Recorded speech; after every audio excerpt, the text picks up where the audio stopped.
Então, nessa ação penal 505, 49, 32 e 38, depoimento do senhor Márcio Faria da Silva.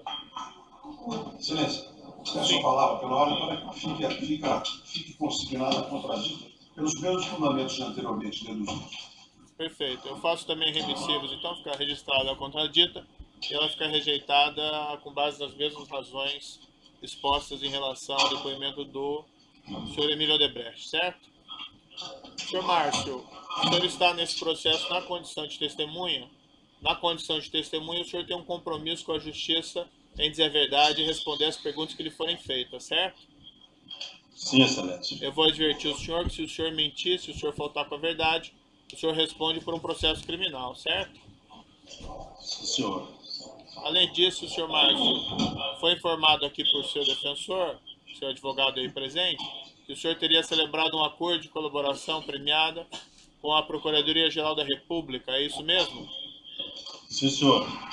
Através desse acordo, o senhor comprometeu a dizer apenas a verdade perante a justiça? Sim, senhor.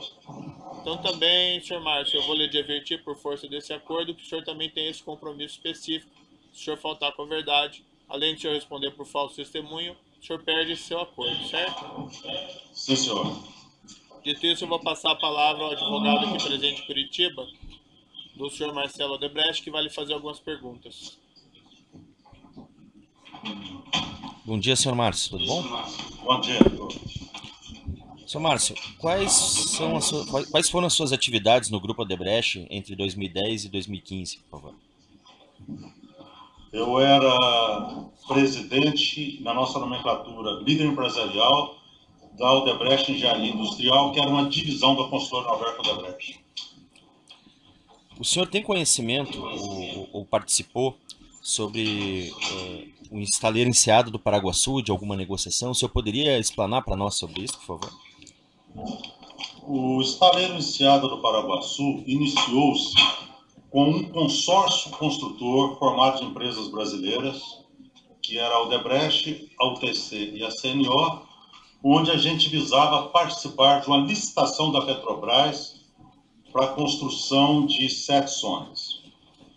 Nós perdemos a licitação, esse assunto evoluiu e tomou forma de um estaleiro, onde a gente agregou também mais sócios detentores de tecnologia, que é a Kawasaki japonesa, e a gente foi contratado para a execução de 6 sondas, já dentro de um contexto de diretoria própria, governança própria, o estaleiro tinha vida. Foi basicamente isso que originou o estaleiro Enseada do Paraguaçu, que hoje é Enseada Construção Naval. Referente a essa licitação da Petrobras, existiram outros estaleiros também que participaram dessa licitação. Houve alguma combinação entre os estaleiros com relações às licitações do navio sonda e 7 Brasil? Não. O senhor era a favor do desenvolvimento do projeto de construção de sondas no Brasil? Olha, isso aí era uma decisão de governo. Eu era contra a participação da minha empresa nesse segmento. Uhum. O senhor pode explicar melhor os motivos pelo qual o senhor era contra?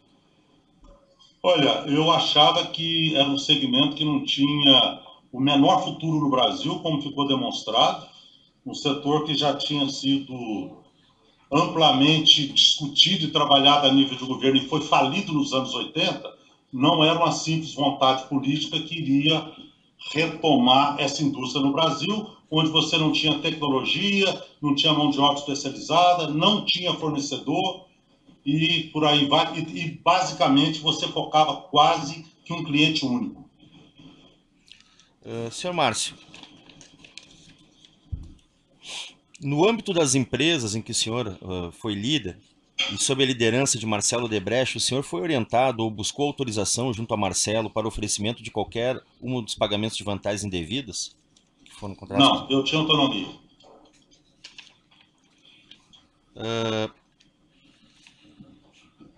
Nesse caso das sondas, o senhor tem conhecimento se houve alguma solicitação de pagamento de vantagens indevidas para o senhor?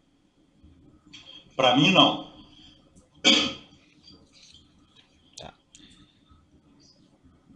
O senhor tem conhecimento se houve algum tipo de pressão do governo federal para as empresas participarem desse projeto das sondas? Olha, referente às empresas, eu não sei dizer. Para o Odebrecht, sim. Existia uma pressão política que a gente investisse no setor, especificamente para construir um estaleiro em sociedade na Bahia. Senhor Márcio, nesse caso, houveram algumas trocas de e-mails entre os diretores executivos e conselheiros da Odebrecht Aligás e da Enseada do Paraguaçu, onde foi discutido intensamente a questão desses navios sondas. Tá? O senhor poderia explicar qual era o contexto dessas discussões?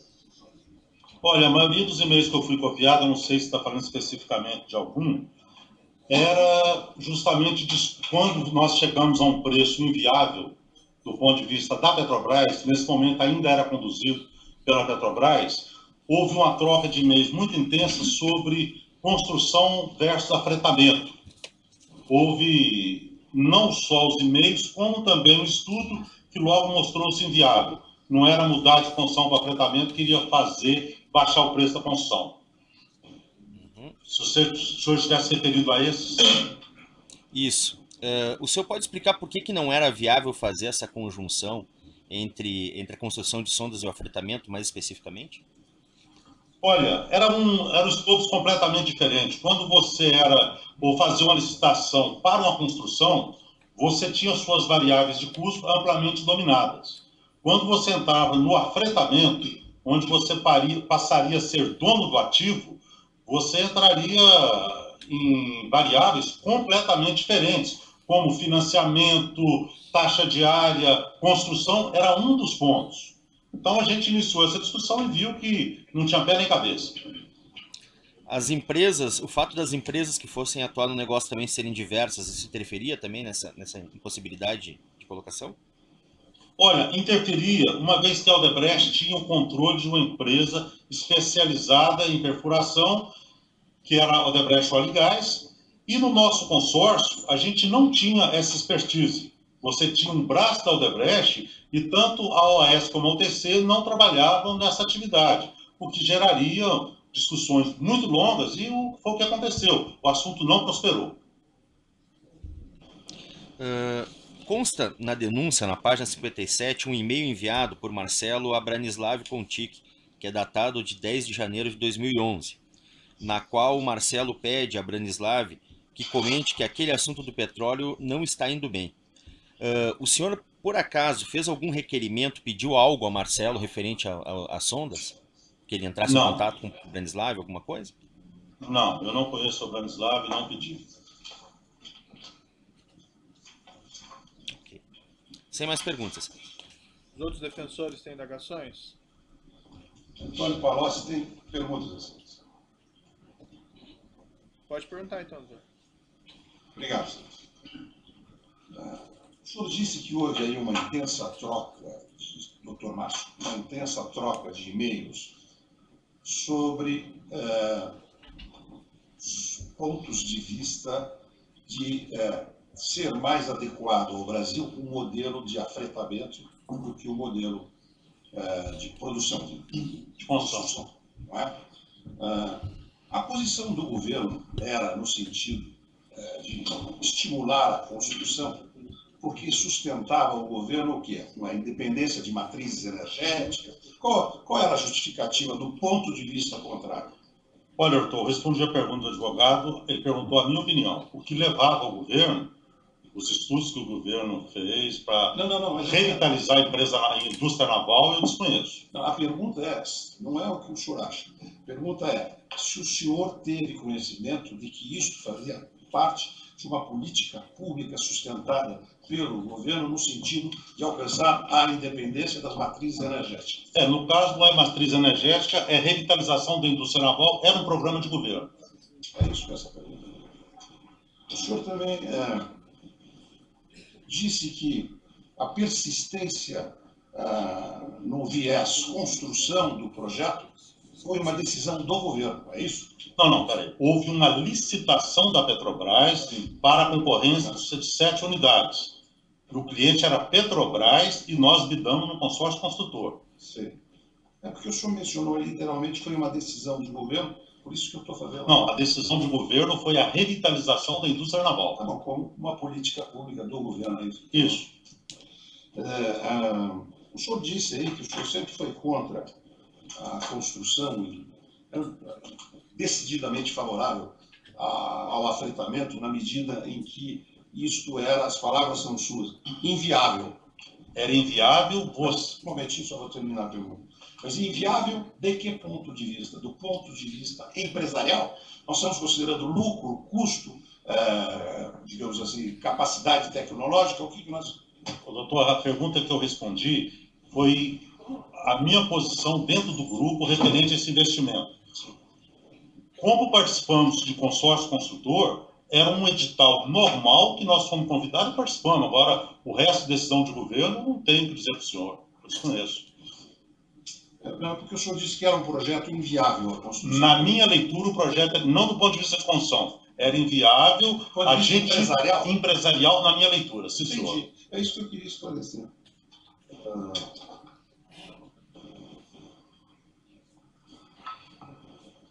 Mais alguma pergunta? Não, só, excelência. Obrigado. Excelência, ainda pelo acusado Antônio Palocci, senhor Márcio, o senhor fez referência a uma licitação para a construção de 7 sondas. É isso mesmo? Eu compreendi bem? A primeira fase do projeto consistia numa licitação promovida pela Petrobras para a construção de 7 sondas. E o Grupo Odebrecht foi sagrado vencedor nessa licitação? Não, nós perdemos a licitação. Quem foi o vencedor desse processo? Foi o estaleiro Atlântico Sul de Pernambuco.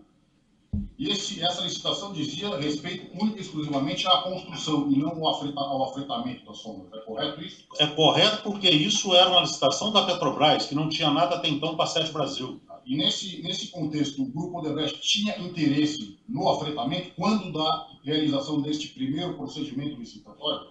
Esse procedimento licitatório não contemplava afretamento.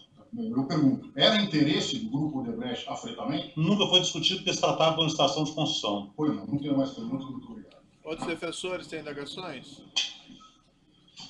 Ministério Público. Sim, tem algumas perguntas. Bom dia, senhor Márcio. O senhor me ouve bem? Bom dia. Bom dia, tudo bem. Senhor Márcio, primeiramente eu gostaria de saber, o senhor Rogério Araújo era seu subordinado? Ele era meu subordinado. Tá certo. No exercício da sua atividade profissional, o senhor estava relacionado à celebração dos contratos firmados entre a Odebrecht e a Petrobras, não apenas esse da sonda, mas outros contratos também? A Odebrecht Engenharia Industrial cuidava de toda a parte onshore, ou seja, refinarias, dutos e terminais. E esse escopo, especificamente de sondas, não era um objeto da engenharia industrial. Você tinha o estaleiro que tinha vida própria, vamos dizer assim. Tá, mas a atividade profissional do senhor, o senhor teve relação com a celebração de contratos entre a Odebrecht e a Petrobras? Sim. Certo. O senhor teve conhecimento de pagamento de propinas no âmbito desses contratos firmados entre a Odebrecht e a Petrobras? Nesse contrato específico não houve pagamento de propina. Certo. Não, eu estou falando dos contratos nos quais o senhor falou que o senhor participou diretamente. Dos demais, sim. Certo. Como era operacionalizado esse pagamento de propina nesses contratos? Doutora, uma vez surgido a demanda, a gente passava isso através do meu assessor financeiro, que entrava em contato com o pessoal de operação estruturada, que providenciava as remessas, seja no Brasil espécies ou no exterior, enquanto informada pelos detentores. E como que surgia a demanda? Isso, basicamente, ou na fase de licitação ou após a assinatura do contrato. Certo. E quem que solicitava a propina? Como era Excelência, feito? só uma questão de ordem. Doutor Moro. Oi.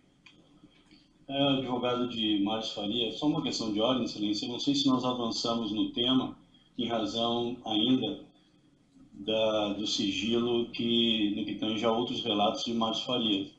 Não, isso Então, é pertinente, pondera, doutor. Essa questão é pertinente a esse processo.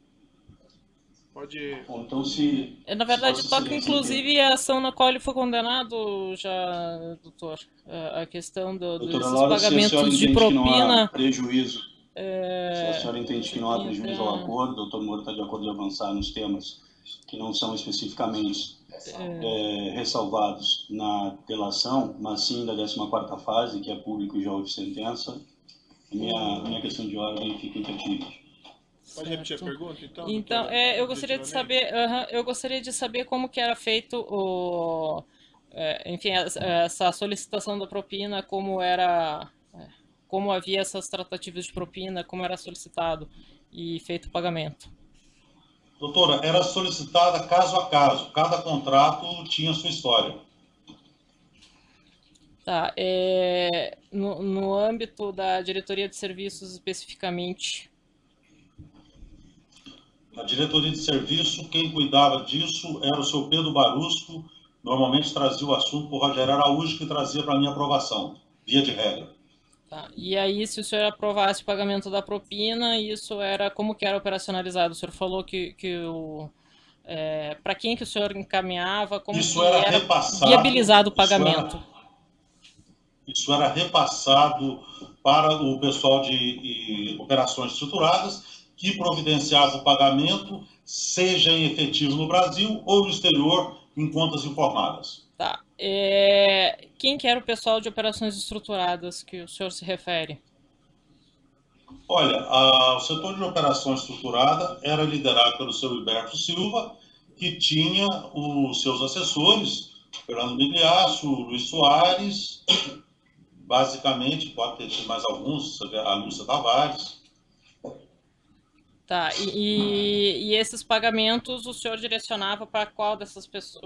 Ou o senhor determinava que fosse direcionado qual era o procedimento, qual era o rito que era adotado? Eu não tinha a relação direta com o pessoal da operação estruturada. Normalmente eu pedia a César Rocha, que trabalhava comigo, para providenciar. Tá, e aí o César Rocha encaminhava, o senhor sabe qual era a pessoa para quem ele encaminhava? Olha, para alguém da equipe de Hilberto Silva. Tá certo. E depois a forma como era paga, era o senhor que determinava, era como que era? Não, eu não determinava. A partir do momento que eu informava, que eu dava de acordo, eu saía do processo. Tá, e aí a operacionalização do pagamento ficaria então a cargo do pessoal do setor de operações estruturadas, é isso? Sim, senhora. Tá.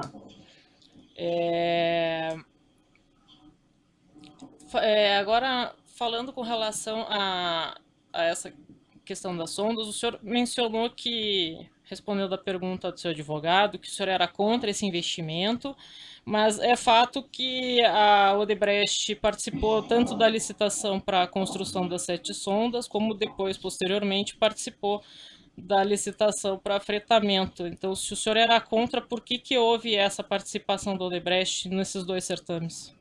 A Odebrecht tomou a decisão, junto com os demais sócios, que seguiria em frente com o investimento. Então, mas isso era... Então, isso foi considerado produtivo, bom para a empresa? Então, viável. É considerado viável pelas empresas sócias do empreendimento. Tá certo. O senhor é destinatário de uma série